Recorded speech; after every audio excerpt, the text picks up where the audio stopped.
इससे वो भी जुड़ा है क्या कि जो आपने कहा था कि have to and choose to.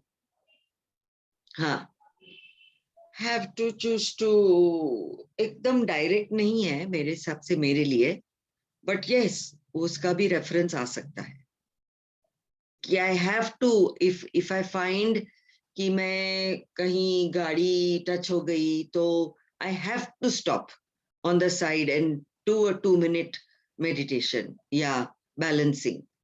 No, I choose to. So that, yes, that request is a request and I choose to. Hansraj आप कुछ नहीं बोले।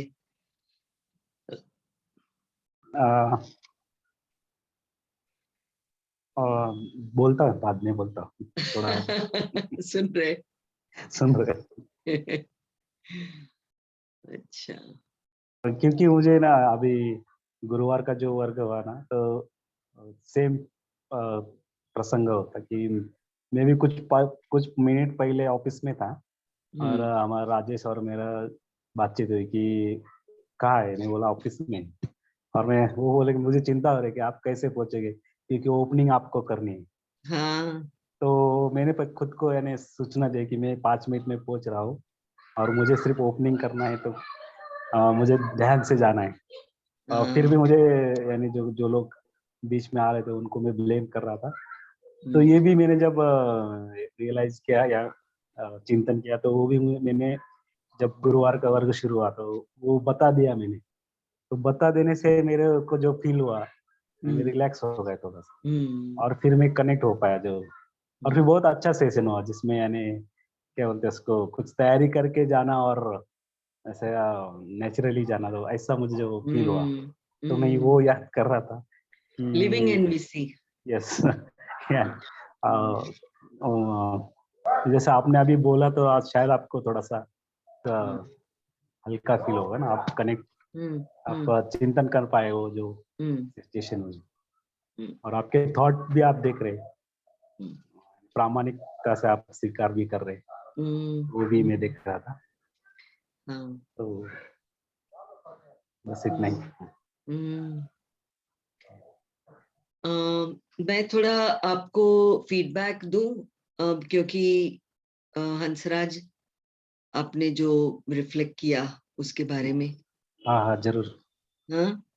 हाँ दो ना प्लीज। आपको याद है आपने कैसे रिफ्लेक्ट किया, उसमें आपको खुद को फीडबैक कुछ देना है, याद करो।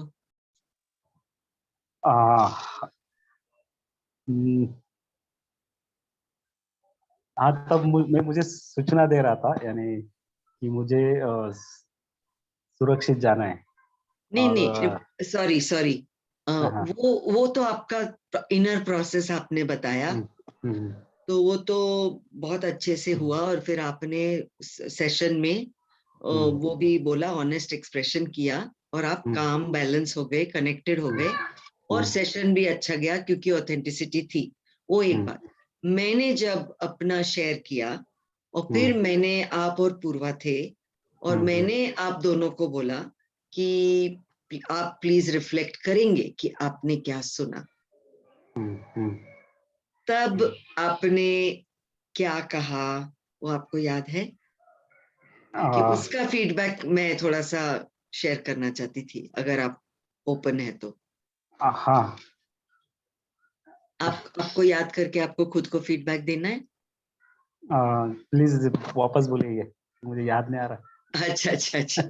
हाँ, क्योंकि थोड़ा सा it might be disturbing also कि मैं एकदम से ये सब ऐसा वैसा हुआ। नहीं, जब आप बोल रहे थे ना, हाँ। तो एक दुलिया से एक दोस्त थे हमारे, तो वो हमारे घर में आए थे, और मैंने यानी उनसे बात भी कर रहा था, तो मैं पूरी तरह सुन नहीं पाया। कोई बात। हाँ, आई ओके। तो मुझे याद है कि आपने दो चीज कही, हंसराज। आपने ये कहा कि आपको ऐसा है कि आपको ऐसा करना चाहिए,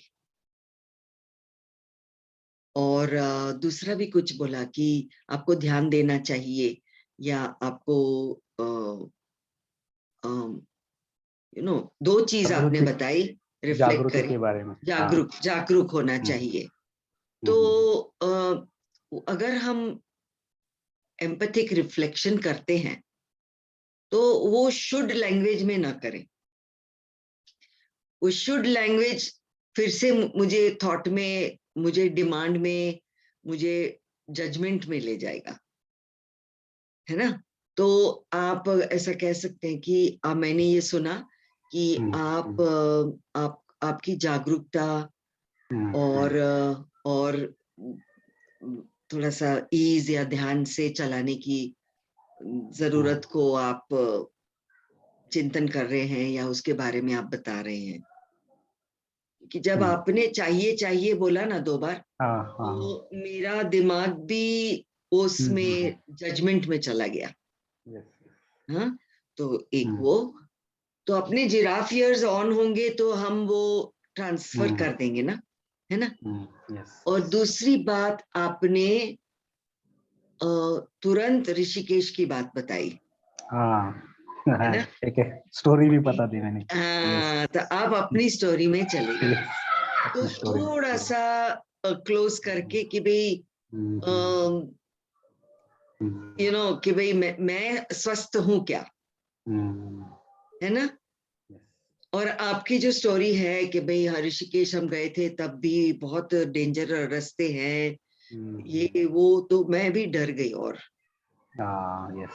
तो मेरा जो शेयर करके जो डर थोड़ा सा कम हुआ था ना, वो और बढ़ गया और बढ़ गया। मैं खुद को देख रही थी कि क्योंकि मैं अभी ये खड्डा काफी 3-4 फुट खड्डा है, तो मैं थोड़ा हिल गई हूं ना। और जब आपने वो ऋषिकेश की बात की तो मैं और भी थोड़ा सा अस्वस्थ हो गई। सो ये जो 10 तरीके जो नॉट एम्पैथी है, उसमें से थोड़ा हो गया कि एजुकेशन हो गया शायद, और टेलिंग माय स्टोरी हो गया, और थोड़ा सलाह भी दे दी मैंने। हाँ। कैसा लगा आपको ये सुनकर, हंसराज? हाँ, यानी जब आप बीच में बोल रहे थे ना, तो मैं भी वही कर रहा था कि क्या ये एम्पैथी है क्या, यानी तो मुझे कहीं एम्पैथी नहीं दिख रही थी। तो थैंक यू, आपने क्लियर भी किया। तो ये है तो आपका फीलिंग क्या है ये सुनकर? अभी थोड़ा ईज लग रहा है मेरे को कि और थोड़ी स्पष्टता भी आई कि और जो बोलते क्या बोलते चिंतन कुछ की तरफ थोड़ा सा देख पा रहा हूँ मैं कि But are you feeling disappointed in कि when you आपको जब पता चला कि हाँ मैंने ये 2 चीज करी, are you feeling disappointed? Disappointed नहीं, अभी नहीं बोल सकता है, पता नहीं। अपसेट? हाँ, थोड़ा सा निराश लगा कि अरे ये नहीं करना था ऐसा। तो ये जो अपराध बोध थोड़ा सा। क्लैरिटी के आगे क्या फीलिंग्स हो सकती है रीना जी? शायद कुछ क्लैरिटी मिली है हमें, तो हाँ, पर वो क्या करते हैं हम है ना, शॉर्टकट ले लेते हैं राजेश, कि हाँ चलो अच्छा हुआ, मुझे सीखने को मिला, बट उसके पहले का जो है, जो अभी हंसराज ने बताया कि निराश हुआ और अपराधी पना लगा, तो वो स्टेप हमें पकड़ना है। हाँ, यस। तो सर्टिफिकेशन में वो भी रियल, हाँ, यस, जो हम नाइस और रियल में जो फर्क देखते हैं उस तरह। हाँ। क्योंकि हमारी एक कंडीशनिंग होती है कि भी हाँ गुड आई लर्नड, या of course I am open, and पर डर भी लगता है ना कि हाँ आई एम ओपन, बट अगर रीना कह रही है कि मैं फीडबैक दूं तो क्या बोलेंगी, या कोई भी, मैं बोलूं पूर्वा, कोई भी क्या बोलेंगे, तो वो आपको धक धक हुई तो उसको पकड़ना है। कि मेरे मन में थोड़ा सा धक-धक हुई जब आप पूछे कि फीडबैक आप लोगे, आप ओपन हो। और फिर जब आपने बताया तब मुझे निराशापना महसूस हुआ और अपराधी बोध थोड़ा लगा कि अगेन कितनी प्रैक्टिस की है ना?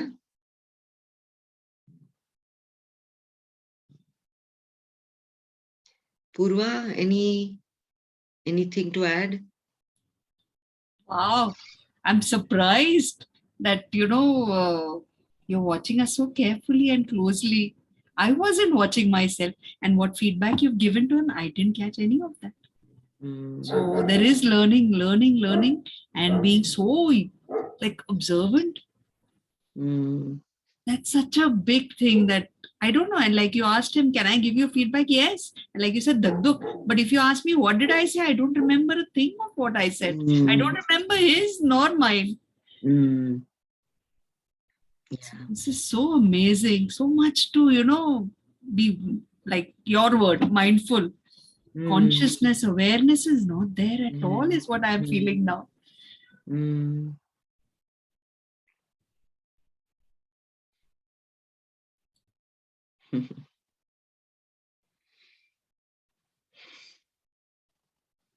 Yeah. बहुत कुछ हो रहा होता है और हम सारा पकड़ नहीं पाते हैं, और शायद आप मुझे बता रहे थे इसलिए मैंने ठीक से सुना, नहीं तो मैं भी नहीं सुनती कभी कभी। तो ये होता है। प्रेजेंस और इंटेंशन एंड अटेंशन।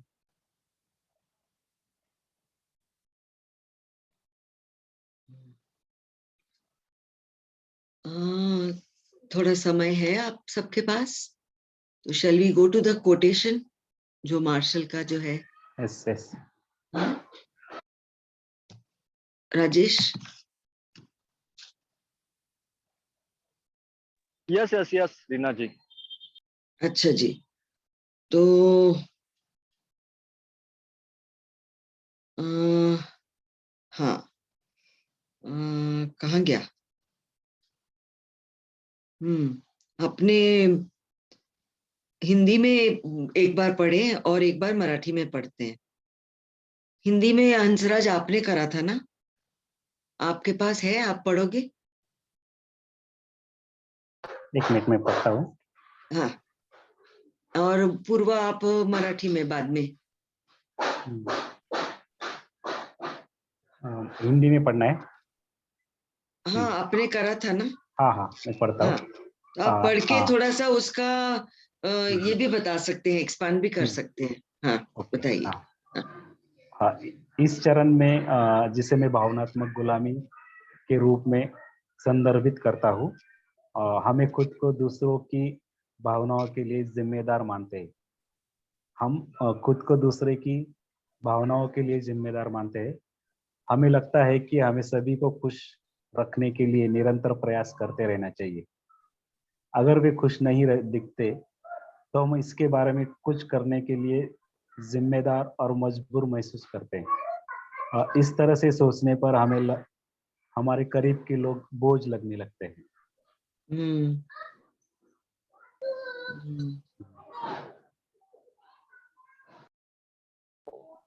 तो एक सर्कल करते हैं कि यह सुनकर क्या, what is alive in you, यह सुनकर।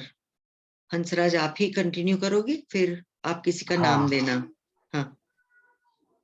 हाँ, ये जब मैं भावनिक गुलामी ये शब्द सुना या फिर ये मैंने ये कोटेशन जब पढ़ा, तो मुझे मेरी परिस्थिति, मुझे लगा कि मैं वही जगह हूँ। म्हणजे त्या जागी आम्ही मराठी बोलतो। मला असं वाटलं की ते माझ्याबद्दलच बोललं जातंय, असं मला म्हणजे अनुभव आला की बऱ्याच वेळा मी ना दुसऱ्यांना खुश करण्यासाठी म्हणजे मी हे चिंतन करत राहतो की किंवा मी स्वतःलाच जबाबदार करतो की मला म्हणजे स्पेशली म्हणजे माझ्या जे पत्नी बरोबर जो संवाद आहे तिथं पण मला वाटतं की जेव्हा अरे ही नाराज झाली म्हणजे माझ्यामुळे झाली, मी काहीतरी करायला पाहिजे असं मला वाटतं दरवेळेला. पण जेव्हा तिथे मला थोडी शक्ती लागते, मग माझी काय गरज आहे किंवा मग संवादाचा अभाव आहे किंवा स्पष्टता पाहिजे. तर मार्शलचं एक कोटेशन म्हणजे खरं हीच कंडिशन आहे, म्हणजे यालाच संस्कार म्हटलेले आहे त्यांनी. मला वाटतं यालाच भेदायचंय. जसं आता पण तुम्हाला फीडबॅक देताना माझ्या आत हे चाललं होतं की हे एम्पॅथी नाहीये.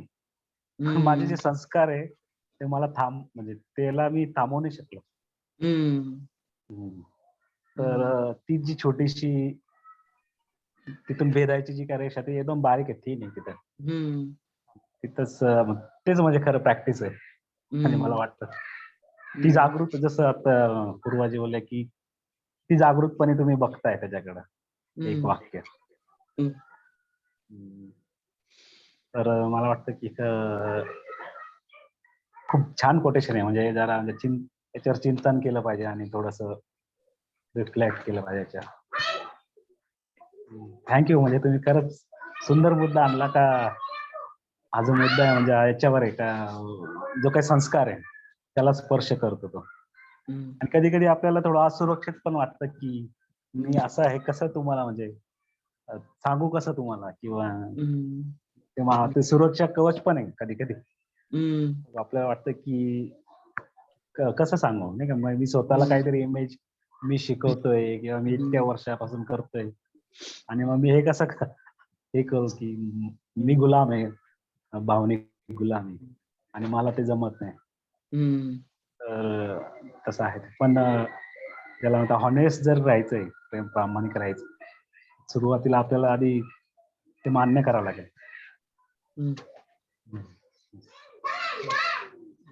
थँक्यू. आप किसी का नाम बोलेंगे तो वो फिर रिफ्लेक्ट कर. Rajesh. Yes, thank you Reena ji, क्योंकि मैं बहुत ही प्रभावित हुआ। और 2 फरवरी को ना मेरी एक दोस्त है, उसका बर्थडे था और उसकी और मेरी ना यही अड़चन होती, क्योंकि मुझे भी लगा कि यार मैंने मेरे लाइफ में एक कि मैंने काम किया, मुझे ऐसा लगता कि मैंने मजदूरी की मेरे घर वालों के लिए, इनके सब के लिए, मेरी सब भावना करे उसको सब ये करके। और वो 2 लड़की है, उसका भी वही प्रॉब्लेम है। वो बोलती है तर जे काही केलं ते मी सगळं दुसऱ्यांसाठीच केलं आणि तरी हे समाधानी नाही आहेत घरचे लोग। और मुझे भी वो कभी कभी गिल्ट महसूस होता था कि यार जो मैंने किया तो अभी भी मैं घर वालों के या इनके अपेक्षा या उनकी जरूरतें मैं पूरी नहीं कर पाता हूँ। और उसके वजह से मुझे ना बहुत बार खुद पे ना वो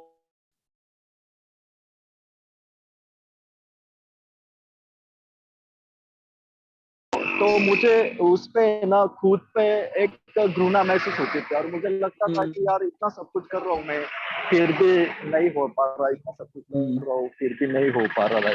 और बहुत बार मैं वो गिल्ट में रहता था, वो शेम में रहता था ऐसा। तो अभी जब थोड़ा मैं सेल्फ एम्पैथी करने लगा तो मुझे उसका महसूस हुआ कि हाँ मैंने सबसे पहले बात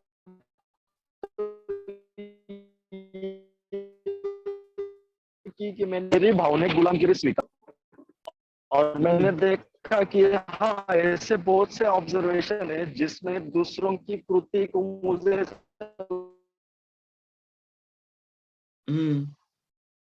कभी कभी मेरे डिसीजन की वजह से ऐसा हुआ, कभी कभी मैं कुछ बात की उसके वजह से ऐसा हुआ, या फिर मेरी कुछ कृति हुई उसके वजह से ऐसे ऐसे भावना हुई है। और मैं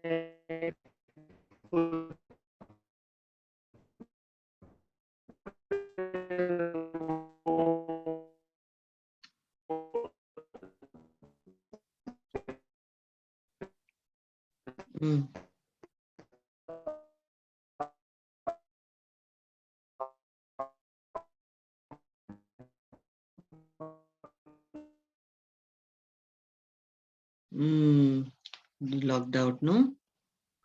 राजेश आवाज नाही आला मला, परत रिपीट करता का थोडं. नाही, त्यांना कळलं नाहीये, डिस्कनेक्ट झालेत ते. परत येतील. त्यांनाही कळलं नसेल की ते बोलत होते आणि आपल्याला ऐकू येत नव्हतं. 1 मिनिटभर थांबूया, ते येतील परत.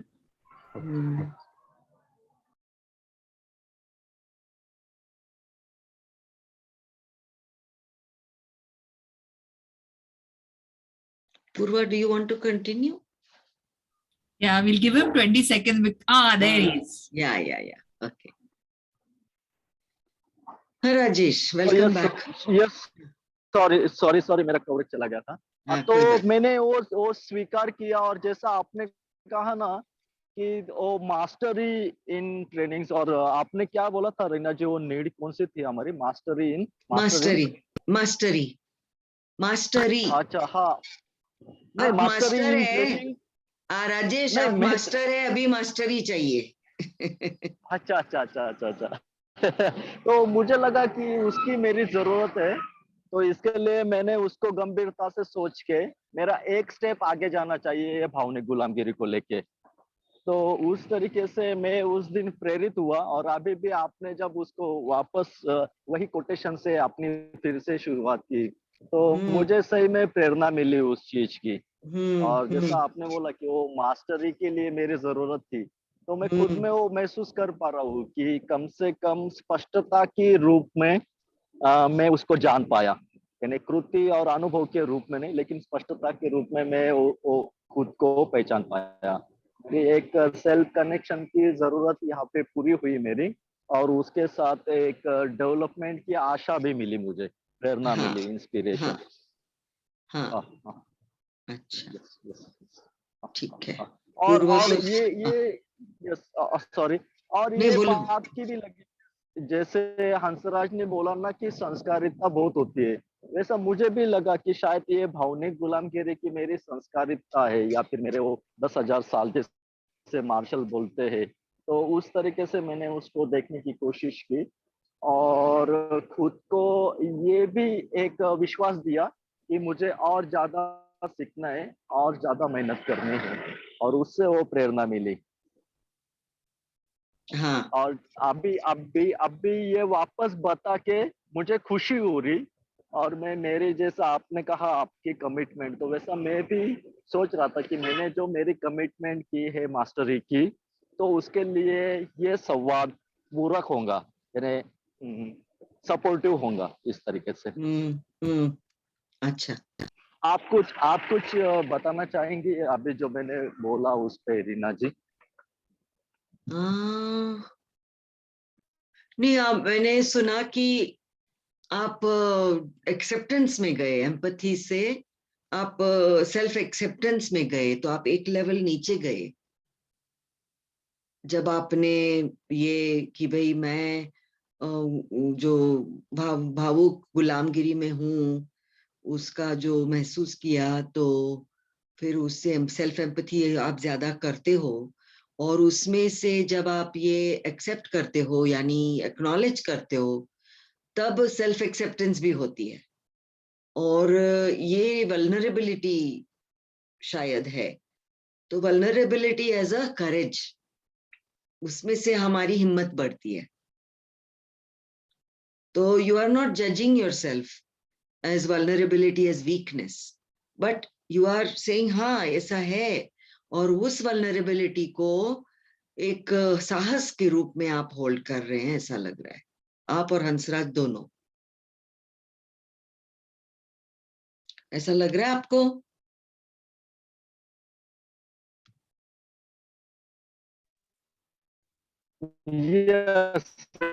यस. आपने जो बोला रीना जी, वो पावर ऑफ वल्नरेबिलिटी का, तो उसका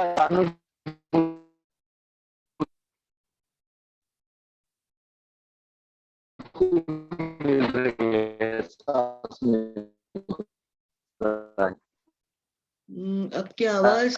thank you Purva ji. Thank you. हाँ राजेश, लास्ट सेंटेन्स रिपीट करता राजेश सर, ऐकू नाही आला, तुमचा आवाज ब्रेक होत होता, आणि मला वाटतं तो महत्वाचा आहे सेंटेन्स. थँक्यूच्या आधीच परत म्हणाल राजेश सर? हा यस यस यस म्हणजे पूर्वाजी मी हे म्हटलं की मी बघत होतो की ती गुलामगिरीच्या पद्धतीचं आहे पण तसंच नाही आहे त्याबरोबर ती पॉवर ऑफ वल्नरेबिलिटी पण आहे माझी जिने मला ते करेज ते शौर्य ते धैर्य दिलं या अर्थाने बढ़िया बढ़िया थँक्यू थँक्यू. मी मराठीत वाचते. या टप्प्यात ज्याला भावनिक गुलामगिरी म्हणतात, आपण इतरांच्या भावनांसाठी स्वतःला जबाबदार मानतो. प्रत्येकाला आनंदी ठेवण्यासाठी आपण सतत प्रयत्न केला पाहिजे असे आपल्याला वाटते. जर ते आनंदी दिसले नाहीत तर त्याबद्दल काहीतरी करण्यासाठी जबाबदारी आणि सक्ती वाटते. त्यामुळे आपल्या जवळचे लोक आपल्याला ओझे वाटू शकतात. मला ह्याच्यात 2 गोष्टी वाटतात. जसं हंसराजजींनीच म्हटलं, संस्कार. लहानपणापासून मला गुड गर्ल हा संस्कार झालेला आहे. मी जर गुड गर्ल नसले, माझ्या आई वडिलांची गुड डॉटर, ब्रदर, ड्युटीफुल, शुडंट, हे सारखं म्हणजे माराच होता तो. आणि मी त्याच्यातून अजूनही बाहेर पडले नाहीये. माझ्या मुलांनी साधारण ऍडोलेसंट झाले तेव्हा सांगितलं की तुझी जी छबी आहे ना गुड गर्ल, ती फोडून टाक, तू मुक्त होशील. नाही मी नाही तसं. तू बघ, सगळ्या वेळेला तू गुड गर्ल पाहिजेस. अजूनही मी झुंजते त्याच्याशी. पटकन येतात शुड. आणि जसं रीनाजी आता म्हणाल्या ना की jackal, my god, my jackal cut out is bigger than mine. त्यामुळे शुड आणि ह्याच्यात मी एन्टँगल्ड आहे. मी कोणाला भावनिक प्लीजर नसले तरी शुड मध्ये मी अडकलेली आहे. आणि I want to please myself dutifully, should, have to मध्ये इतकी अडकलेली आहे. NVC मध्ये याच्या आधी लाईफ स्किल केले त्यामुळे इमोशन्स थोडेसे शिकले. जमलं सगळं नाही, पण ह्याची जाणीव झाली की माझे इमोशन्स माझे आहेत आणि ते नॅचरल आहेत.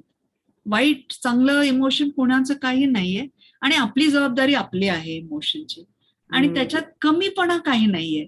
मला खूप पटकन रडू येतं. म्हणजे ऍडव्हर्टाइजमेंट भाऊ बहिणीची असली राखीची तरी मला ढसाढसा रडू येतं. त्याची मला लाज थोडीशी कमी वाटायला लागली हल्ली. पण मास्टरी किंवा ऍक्सेप्टन्स अजून माझ्या भावनांचा मला नाहीये. आणि दुसरी गोष्ट इमोशनल स्लेव्हरीची अशी होती की मला वाटलं की इंडिपेंडन्स जर आला तर मी त्याच्यातून मुक्त झाले आणि इंटरडिपेंडन्स कडे जायला पाहिजे. तो लाईक यू सेड होरायझन आहे माझा मास्टरीचा. पण स्लेव्हरी मधून मुक्त झाले नाहीये ही आत्ता मला भावना लक्षात आली. कारण आय एम एन्टँगल्ड इन. संस्कारिक म्हणा कशावरही ब्लेम केलं तरी मुक्तता माझीच मला करायला हवी याच्यातून. I may not be a pleaser, but being good girl is not going to get me out of my slavery. ही सतत जाणीव करून हॅव टू पासून चूज आणि choose not because I am duty bound. ह्याची मला म्हणजे I will have to really see again have to. I would like to break out of this. आणि बिलीफ्स एवढ्या जकडून ठेवलेल्या आहेत. कुठल्या बिलीफ्समुळे मी जकडले हेही माझ्या लक्षात येत नाहीये. मी एक एक म्हणजे खडी फोडतो ना आपण, तसे एक बिलीफ आणि इतक्या ऑटोमॅटिक हॅबिच्युअल संस्कारांमुळे त्यांना काय ब्लेम करायचं. माझं आयुष्य मीच बघायला हवं असं करत. पण झुंज चालू आहे. Discovering myself, getting in touch with myself. And NVC is a great boon in my life, I feel. And community बरोबर भरपूर हेल्प मिळते असं मला जाणीव होते. आणि I am deep in slavery. Specially because of this quote I have realise. I thought I was independent and interdependent. Deep down I am a slave of my own emotions.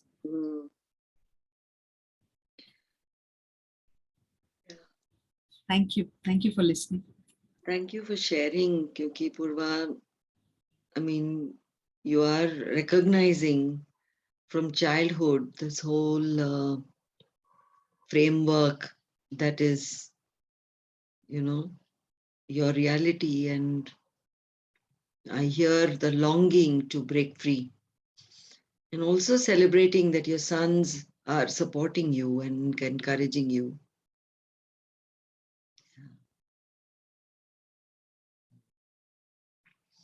Rajesh Hansraj, do you want to respond to Purva? आपको कुछ कहना है पूर्वा को जो आपने सुना? हा म्हणजे मला पण मी जेव्हा ऐकत होतो तेव्हा तसंच आहे की लहानपणी आपल्याला काहीतरी म्हटलं जातं की तू मोठा आहे, असं म्हणजे एक जबाबदारी दिली जाते किंवा काहीतरी एक, आणि त्याच्यामध्ये आपण आपल्याला बघत असतो.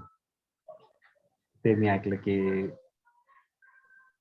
आणि स्वतःच्या भावनांचे पण आपण गुलाम असतो, म्हणजे कधी कधी ते पण ऐकलं मी. माझ्यासाठी देखील त्याच पद्धतीचा भाग झाला. म्हणजे घरातली मोठा आहे म्हणून ही माझी जबाबदारी आहे, या गोष्टीमध्ये कधी कधी म्हणजे खऱ्या भावनांची जो भाग होता तो विसरूनच गेलो.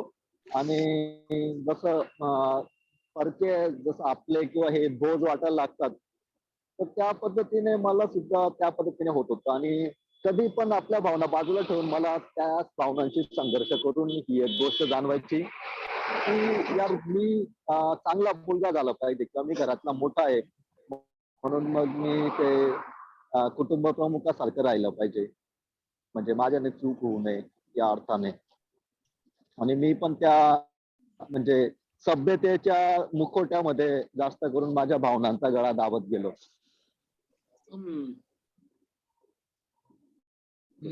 Yes, thank you. मेरा इस कोट के साथ रिफ्लेक्शन ये है कि मुझे एनवीसी की गिफ्ट में सबसे ज्यादा फायदा या सपोर्ट मेरे पेरेंटिंग जर्नी में मिला, क्योंकि मैं 37 साल की थी, 37, जब मैं मेरी 3 बेटियों को 12, 6 और 5 इतने साल की थी, 3 बेटियां, और मैं 37 की थी, और मैं अहमदाबाद का मेरा मैरिज का घर छोड़ के पूना चली गई. तो वहां से नई शुरुआत हुई. तो काफी समय तक ऐसा ही था कि एक तो अपराधीपना की मैंने मेरी मैरिज को नहीं संभाला, इसलिए बच्चे परेशान हो रहे हैं और उनको ये तकलीफ हो रही है, तो अपराधीपना बहुत था. और दूसरा, कभी कभी अकेले तीनों को संभालना और पैसा ये वो सब कुछ, तो लगता था कि यार इतना बोझ मेरे पर क्यों इनके पिता भी है, वो क्यों नहीं करते हैं, और ऐसा क्यों.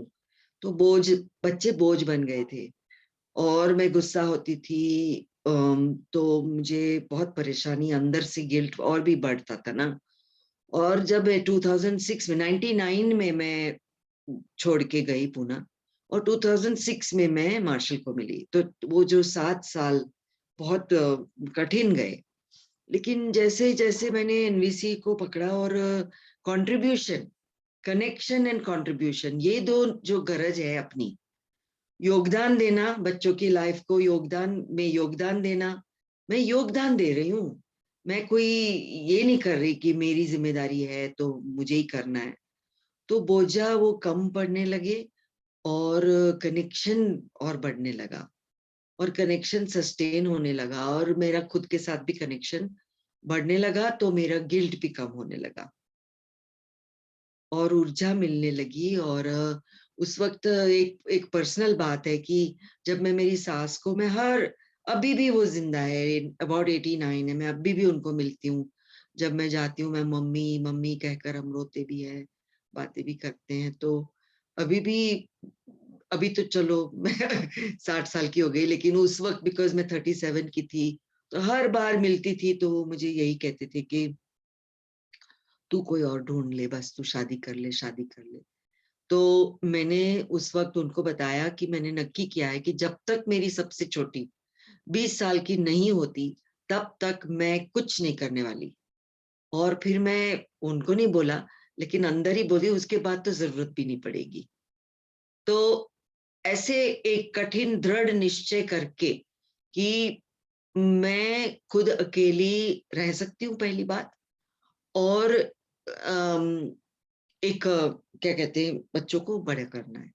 तो वो एक बात भी थी कि प्रेशर ना फ्रॉम सोसाइटी कि तू अकेली कैसे करेगी, तो उसमें भी ये फीलिंग्स और ये सब सारा इमोशनल स्लेवरी वाला जो है वो रहा, और उसके ऊपर काम भी चालू रहा कि बच्चे अगर परेशान है तो मेरी जिम्मेदारी, बच्चे तो वो सब ना, तो आप सबको होता है, लेकिन मेरा एक लेयर और था कि प्रेशर भी था सोसाइटी का कि तू अकेली है और तुझे शादी करनी चाहिए, और वो तुम्हें नहीं ही करूंगी, और बच्चों को मैं खुशी खुशी योगदान के तौर पर मैं बड़ा कर रही हूँ।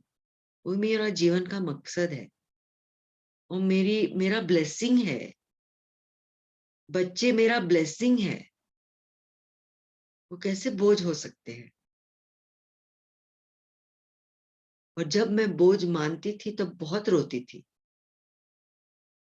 तो आज भी याद आता है कि वो समय गया, मैं फ्री हो गई, लिबरेटेड हो गई वो बोझपने से। तो अगर आपके भी जीवन में, क्योंकि आपके जीवन में काफी फैमिलीज है, अभी आपकी फैमिली लाइफ एक्टिव है, तो अगर आपको कोई भी बोझ लगता है, जैसे हंसराज आपने कहा कि वाइफ कभी बोझपना लगता है, या राजेश आप फैमिली में कुछ दे नहीं पाते हो, तो इसके लिए आप कैसे डायलॉग कर सकते हो, और अगर वो डायलॉग करोगे तो वो क्या होगा। आपकी वाइफ के साथ बात करना कि मुझे ऐसा फील हो रहा है, तूने क्या सुना। दो दो सेंटेंस, और बोले मैं जो बोल रहा हूँ वही तू मुझे वापस बोल, बिकॉज माई रिक्वेस्ट इज कि मैंने जो कहा वो तूने सुना, और इसके ऊपर मैं तुझे गिल्टी फील नहीं कराना चाहता, पर मैं अंदर ही अंदर भी ये नहीं रखना चाहता, है ना। ये कैसा रहेगा एक प्रैक्टिस आपके लिए। नहीं, मुझे मैंने थोड़ा आशा, क्या बोलते हैं इसको, थोड़ी उम्मीद मिली ये सुन के। क्योंकि अभी एक कभी हम आगरा जा रहे हैं और सब तयारी चालू थी अभी, फिर वो, और हमारा ऐसा निर्णय हुआ की आमचं असं ठरलं की मुलांना घरी ठेवायचं, त्याच्यावरून आमचा विषय चालला होता. आणि मग ते आता म्हणते की अरे मुलं तर म्हणताय की आम्हाला पण नाही, आणि मग मी ओरडला, अरे आपलं ठरलंय आधीपासून, तर मी कसं म्हणजे हे करू, तू मुलांना आपण तयार करायचं नाही का, असं ठरलं होतं. मग मग आमचं त्याच्यावरून मी म्हटलं चला ठीक आहे, मग मी रागारागात की ठीक आहे मग मी कॅन्सल करू आपण, म्हटलं चला जाऊ दे. आणि मग सकाळपासून आम्ही बोलतच, म्हणजे बोलणं बंद झालं आमचं. मग ते म्हटले की काहीतरी बोला, म्हटलं अरे हाच तर प्रॉब्लेम माझा. मी आतल्या आत म्हणत होतं माझा हाच प्रॉब्लेम आहे की मला सुरू कुठून करायचं हे कधी कधी नाही जमत, म्हणजे हाच प्रॉब्लेम माझा. तर बरं झालं म्हणजे तुम्ही जे बोलले ना की म्हणजे आत प्रॅक्टिस करायला थोडीशी मला काय त्याला आता हे मिळाला, रस्ता मिळाला थोडासा. थँक्यू. आता ती कदाचित ऐकते माझं तिकडून, तर जर ते ऐकत असेल तर बरं, माहित नाही. तर मी बोलेल आता. थँक्यू.